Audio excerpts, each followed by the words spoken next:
close till I get up. Time is barely on our side.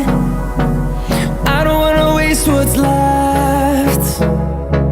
The storms we chase are leading us, and love is all we'll ever trust. Yeah, no, I don't wanna waste what's left. And on we'll go, through the wastelands, through the highway. Assalamualaikum warahmatullahi wabarakatuh. Salam sejahtera dan salam sehat untuk kita semua. Perkenalkan, nama saya Ristika Julianti Sinarimbun, SKMMTS. Saya adalah dosen tetap di Sekolah Tinggi Ilmu Keperawatan Darmo Medan, Prodi D3 Keperawatan. Pada kesempatan kali ini, izinkan saya menyampaikan pernyataan diri dosen dalam unjuk kerja Tridharma Perguruan Tinggi bidang pengajaran. Adapun tujuan dalam pemaparan ini sebagai salah satu syarat untuk mengikuti sertifikasi dosen tahun 2023. Sebelumnya, saya adalah tamatan dari S1 Sarjana Kesehatan Masyarakat Universitas Sumatera Utara pada tahun 2011.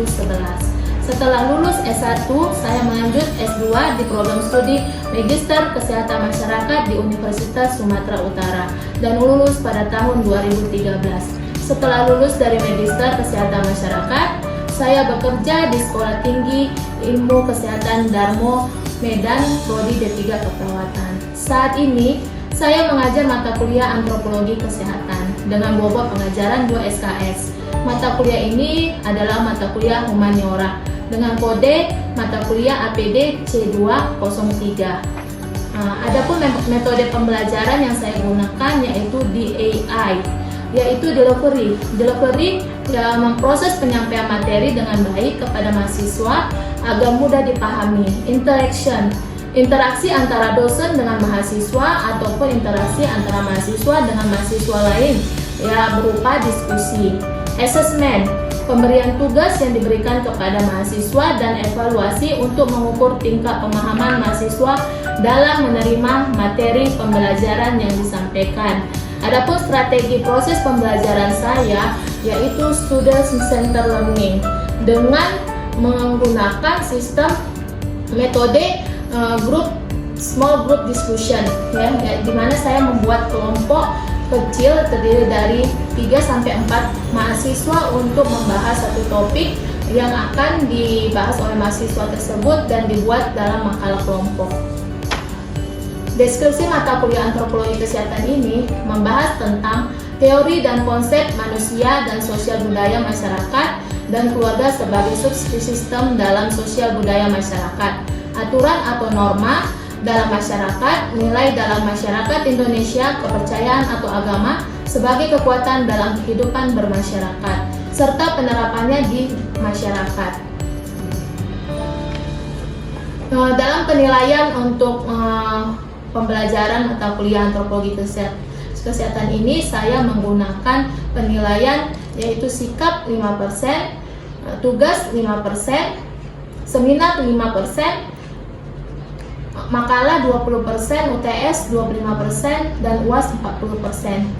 Selain melakukan referensi yang saya pakai dalam mata kuliah Antropologi Kesehatan ini yaitu modul ajar dan berbagai macam buku ajar.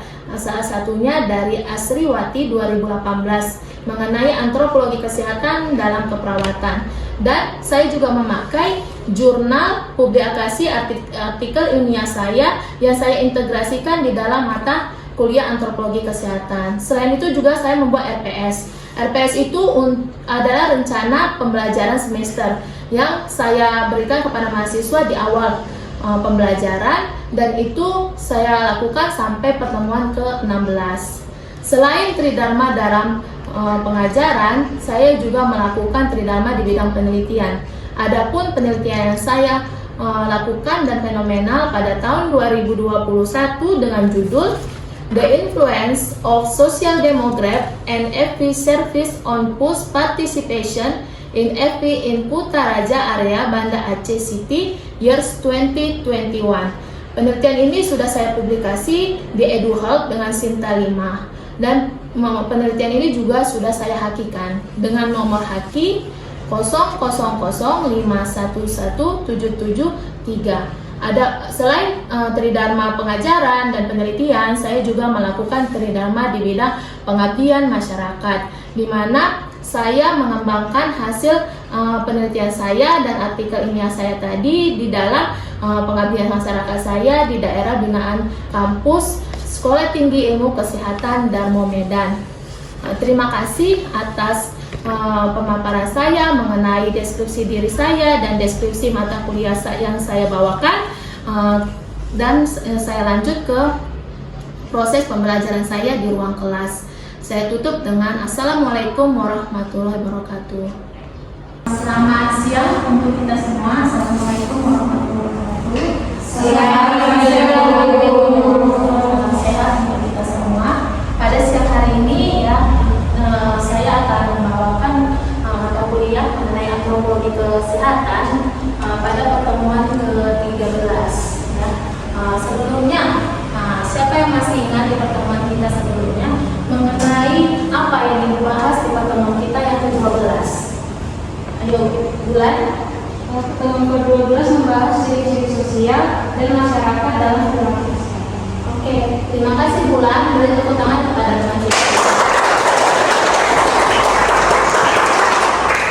Maknanya berarti Bulan mengingat apa yang kita dulu sampaikan pada saat pertemuan sebelumnya. Terus di pertemuan dari RPS ini karena ada selalu acuan kita RPS. Jadi di RPS untuk pertemuan ke-12 kita membahas tentang topik apa? Siapa yang mengingat atau masih ingat? Boleh, Grace? Kita membahas topik, ada 4 topik itu. Yang pertama itu aku dari kelompok sosial, yang kedua ciri-ciri kelompok sosial, yang ketiga penggabungan kelompok sosial, dan yang keempat klasifikasi kelompok sosial. Oke, terima kasih Grace. Tepuk tangan untuk teman kita Grace.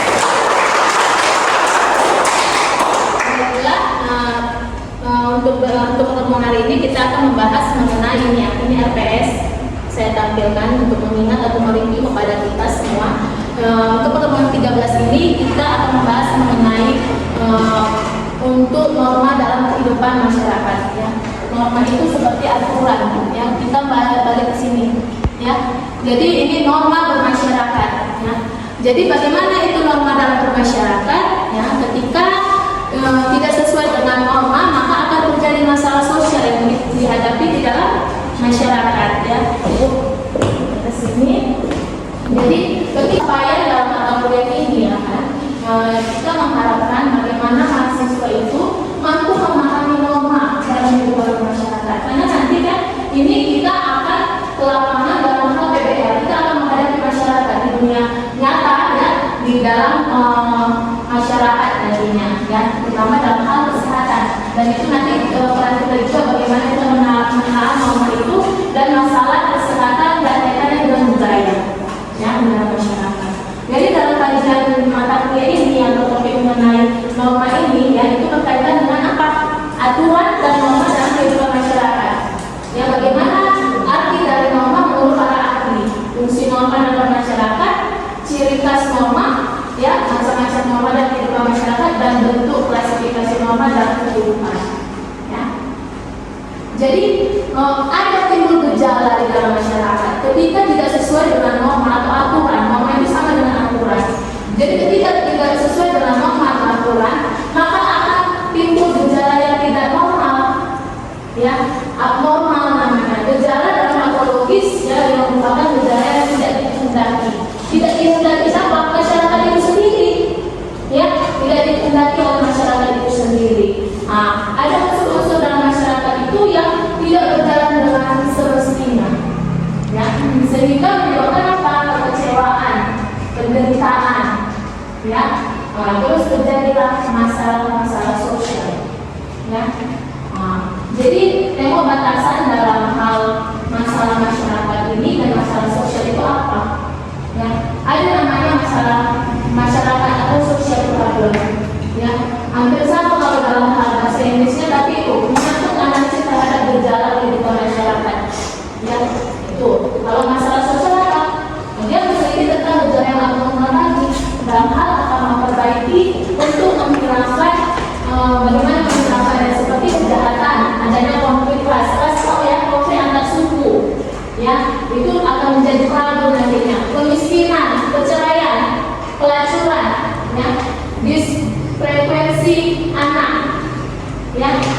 seterusnya. Kalau ini bisa menyangkut tentang KB. Kenapa? Karena terlalu banyak anak, terlalu banyak tingkat kelahiran mengakibatkan apa? Ya, amburadul juga yang tidak sesuai dengan apa keinginan dari masyarakat itu sendiri, ya kan? Terus gejala dalam masyarakat itu dapat berlangsung secara normal, tapi juga dapat merupakan gejala yang abnormal tadi ya. Selanjutnya, itu berhubungan dengan apa? Nilai sosial, moral. Nah, ya itu sebenarnya sudah kita rasakan pada saat kita di keluarga ya. Moral itu mana yang tidak baik, mana yang baik. Nah, itu bagiannya ya. Terus menjadi masalah ketika menyangkut terhadap kelakuan yang normal tadi ya, tidak mungkin sesuai dengan aturannya. Ya, berawalnya dengan buruk, bersifat rusak, gitu kan. Terus bagaimana kita mempertimbangkan apa? Ukuran masyarakat mengenai apa yang dianggap baik atau yang dianggap buruk. Ya, itu bisa kita rasakan. Ya, mungkin kalau kita menilai orang bagaimana ketika dia berperilaku itu bisa kita rasakan. Nggak bagus kayaknya itu apa perilakunya. Oh itu baik. Nah itu bisa kita rasakan dan kita contoh. Kalau itu baik, kalau tidak baik ya jangan dicontoh. Kan seperti itu. Ya. Terus apa sebab-sebab yang klasifikasi dari masalah sosial tadi? Ya terkait moral. Ya apa sebab-sebabnya? Biasanya timbul kekurangan dalam hal apa? Diri manusia atau kelompok sosial itu sendiri. Kemarin kan ada pembahas tentang kelompok masyarakat. Nah, terjadi dalam kelompok sosial itu di dalam masyarakat tadi. Itu biasanya kita bentuk. Biasanya tuh di kampus kita membuat kelompok kan, kayak kelompok belajar, kayak kelompok mahasiswa kan gitu. Kalau yang positif, jalannya positif. Kalau kita berkelompok dengan orang yang negatif, jalannya akan negatif pasti. Ya, karena sifat manusia itu gampang berpengaruh terhadap perilaku orang lain. Ya, itu. Jadi kalau yang disebabkan terhadap masalah sosial ini, yaitu apa? Ekonomi, kemiskinan, pengangguran, tengok zaman sekarang ini kesulitan semuanya. Ya, terjadi kemiskinan, makanya banyak sekali pemerintah membuat dana bantuan untuk apa? Ekonomi. Dan itu akan kita dapat kaji nanti pas kita melakukan praktek di lapangan. Terhadap ekonomi ini kita bahas juga, tapi tidak bisa kita apa? Kita bantu. Ya, jadi nanti kita bisa serahkan ke bagian yang tempat masyarakat itu sendiri, misalnya kayak cleaning, ya, kelurahan, ya, itu bisa kita kasih nanti data kita, bukan harus kita. Faktor biologis apa? Penyakit, ya, penyakit. Itulah nanti peran kita, penyakit. Ketika kita tahu di satu masyarakat itu atau kelompok masyarakat itu terjadi penyakit dalam hal apa? Mungkin jelek dilakukan terhadap apa? Konsumsi air bersih, secara mencuci tangannya, menyebabkan apa? Diare, ya kan? Sehingga bagaimana kita mengubah pola perilaku mereka menjadi lebih baik. Makanya perlu adanya apa? Peran kita itu PPS sebagai memberi pendidikan kesehatan, ya, informasi-informasi yang terbaik terhadap penyakit tadi supaya mengubah perilaku masyarakat itu menjadi lebih baik. Terus ada lagi faktor psikologi, penyakit saraf, ya, bunuh diri, itu bisa merupakan kebudayaan. Ya, sekarang tren orang Papua ini cerai, ya, nanti apa kalau istilah pacaran putus nyambung, kalau cerai bisa rujuk cerai, kan stres lah nanti intinya bagian apanya pengadilannya kan gitu. Terus berikutnya akan menjadi PR sama kita, bagaimana strategi kita supaya mereka mau menerima hal positif yang kita sampaikan. Ya, petugas kesehatan salah satu informasi yang positif untuk masyarakat. Ya, informasi yang positif adalah petugas kesehatan salah satunya. Jadi suatu masalah dapat digolongkan ke dalam apa? Lebih dari satu kategori ini. Ya, jadi dalam satu kelompok masyarakat ataupun dalam satu masyarakat satu wilayah daerah tertentu itu bisa dikategorikan beberapa kelompok ini. Ya, biasanya ekonomi selalu masuk itu, selalu ada di dalam masalah masyarakat, ya kan? Mau ya harus kita data, ya. Terus klasifikasi sebagai lain apa? Adanya warisan apa? Fisik, ya, yang disebabkan karena pengurangan dalam pembatasan alam. Ya, kan banyak itu pemekaran daerah tertentu. Ya, biasanya itu yang dari daerah yang berkembang menjadi berkembang. Ya, terus kawasan geologis, ya, terhadap apa penduduk itu sendiri, warisan sosial dan warisan kebijakan sosial. Nah, ini berhubungan dengan apa? Berhubungan dengan kebudayaan misalnya. Ya, jadi beda suku, beda pemikiran terhadap suatu hal tertentu biasanya ya. Terus unsur-unsur sosiologi yang bisa kita dapatkan dalam normal tadi yaitu apa perbedaan yang mencolok antara nilai dengan kondisi nyata kehidupan. Ya, sumber-sumber sosial masalah dari pihak ataupun dari masalah sosial itu sendiri ya terjadi perbincangan. Jadi kadang-kadang teknologi kemodernan ini ada dampak yang negatif dan positif yang bisa kita telah kita bisa ambil ya. Jadi pandai-pandai dalam menyerap untuk situasi itu supaya ambil yang positif dan negatif tidak diikuti atau tidak diambilkan gitu. Nah ini masalah-masalah sosial lagi ya, tetap ya kemiskinan, kejahatan dan disorganisasi keluarga itu termasuk yang ada broken home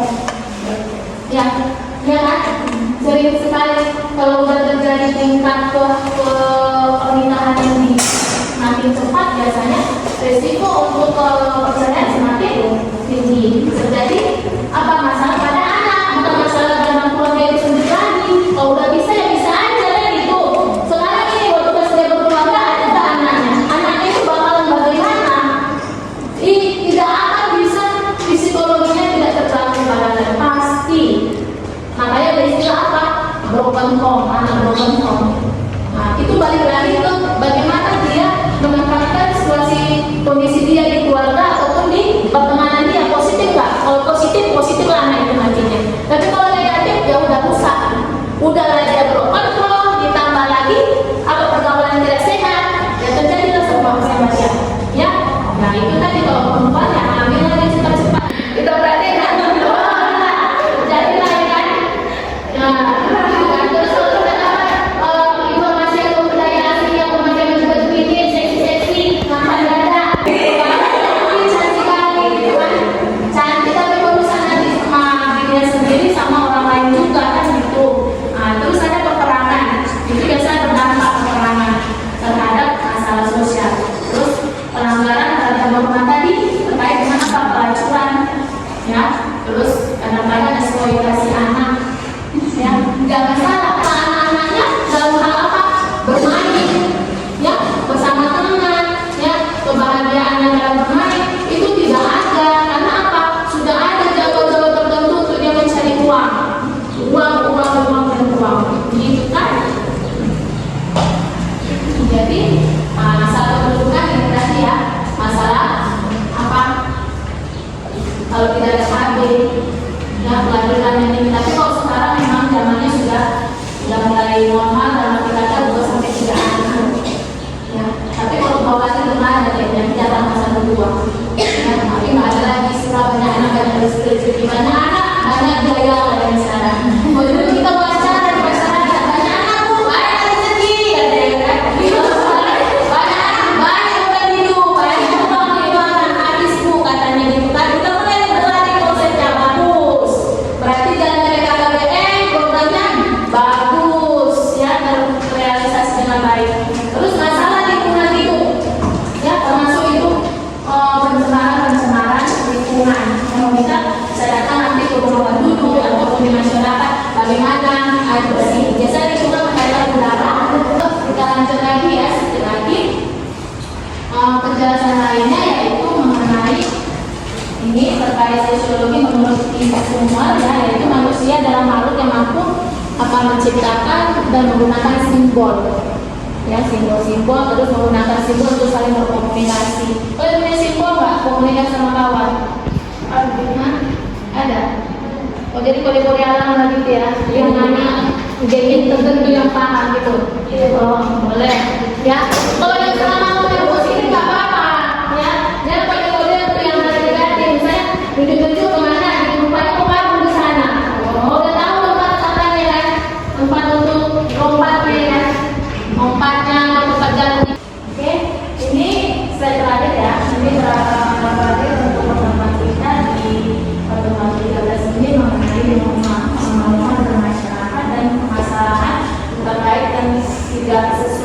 ulama di dalam masyarakat itu sendiri ya. Oke, kemudian penyampaian dari mata pelajaran saya terkait dengan protokol kesehatan pertemuan yang di sini saya sudahi. Terima kasih ya. Untuk pertanyaan dalam mata kuliah kita yang mengenai masalah di masyarakat di pertemuan yang ketiga sini, apa ada yang ingin bertanya? Boleh ya, baik Bulan. Baik, saya ingin bertanya Ibu mengenai materi Ibu. Jadi di dalam sebuah penkes nanti kan Bu, andai saja saat kita melakukan penkes ke suatu kelompok masyarakat yang masih memegang teguh tentang kebudayaan mereka, contohnya seperti mereka masih mempercayai obat herbal untuk menyembuhkan suatu penyakit. Jadi saat kita melakukan penkes tersebut Ibu, ternyata masyarakat itu tidak menerapkannya Ibu. Jadi bagaimana peran kita sebagai seorang perawat dalam menghadapi kasus seperti itu? Terima kasih ya kepada Bulan, dari tepuk tangan dulu. Dia menyimak makanya timbul pertanyaan. Jadi di dalam materi kita ada tadi dibahas tentang kebudayaan menjadi permasalahannya dalam masyarakat, di mana kebudayaan itu ya memang sulit untuk kita ubah secara instan ya, itu harus berulang. Makanya kadang-kadang ketika kita bagian tenaga kesehatan ya, kita itu bekerja di suatu daerah terpencil dan kita merasa sok pintar nih karena ilmu kita ada, boleh nggak apa-apa, itu memang kita menyiapkan bekal kan. Kadang-kadang gara-gara kebudayaan ini kita bisa tidak siap mental kita dan kita bisa melakukan perpindahan tempat kerja. Nah, jadi bagaimana cara kita bisa mengubah, bukan bodoh-bodoh langsung penkes, tapi kita harus beradaptasi kepada masyarakat itu sendiri. Ya, makanya orang luar, orang barat itu bagus. Mereka sampai sebulan melakukan bahkan lebih ya, datang ke suatu suku yang dianggapnya rumit. Ya kan? Bagaimana mereka beradaptasi sampai tahu bahasanya. Orang bule bahasa Inggris bisa nanti di bahasa Batak. Apapun itu mengatakan bahasa Bataknya kan? Kenapa? Karena dia melakukan interaksi dan adaptasi yang cukup lama atau bahkan lama kepada masyarakat itu sendiri. Terkait budaya tadi, obat herbal, kita punya obat medis, ya. Nah, jadi bagaimana mengubahnya? Itu tadi yang penting adaptasi dulu, interaksi yang baik dan cukup lama memang harus kita lakukan sehingga melakukan penkes itu bukan hanya sekali, berulang-ulang kali, beberapa kali sampai mereka kena ke hati mereka apa yang kita sampaikan, sehingga mereka percaya sama kita. Jangan kita yang menolak diri jadi tinggi kita. Udahlah, payah ini gak masuk saya ngomong penkes saya. Jangan. Makanya penting kata kuncinya adaptasi, interaksi, pahami kebudayaan mereka. Ada tadi yang percayai tadi, ikut serta aja gak apa-apa. Jangan langsung dibantahkan, baru pelan-pelan diubah. Karena yang paling parah itu bukan mengubah pengetahuannya, tapi mengubah sikap dan tindakannya. Itulah namanya poin perilaku.